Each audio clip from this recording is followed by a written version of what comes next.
કા એલા આવી રીતના હાવ સુનમૂન થઈ ગયો છું.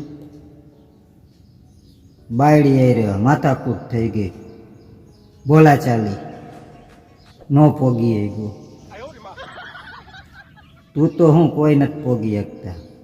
એની હારે બોલવામાં કોઈ ન પોગી શકે.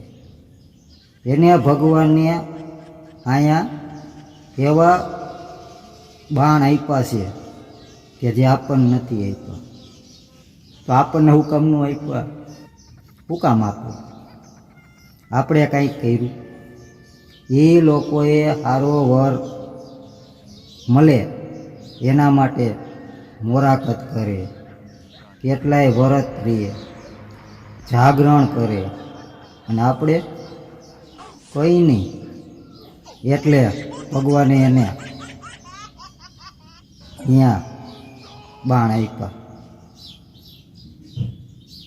એ એટલા બધા જોખમી છે કે અહીંયાથી નીકળે ને એટલે આપણા બાણનું સુસુરી ને સીધું જ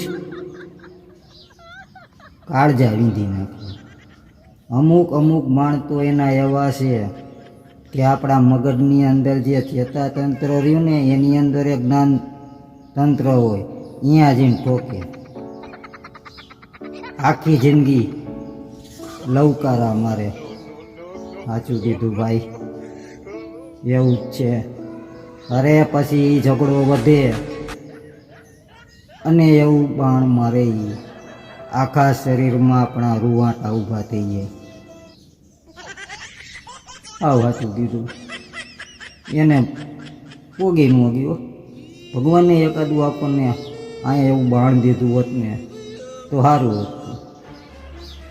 આનો કોઈ રસ્તો નહીં હોય? છે, બધી વસ્તુનો રસ્તો છે.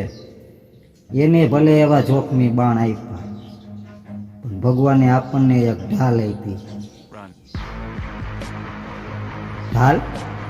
કેવી ઢાલ? એ બાણથી બચવા હતું. હું વાત કરું છું, એ બાણથી બચવું હોય તો આપણે ઢાલ રાખવી પડે. કઈ?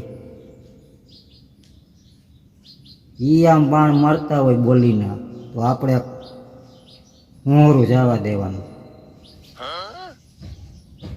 આ નહીં ખોલવાનું. આ ખુલે એટલે આપણા બાણનું સુસુર્યું. બાકી આ ઢાલ તમારી બંધ રહે, એ બોલતા હોય, બાણ છોડતા હોય, ત્યારે એના બાણ બધા ફેલ.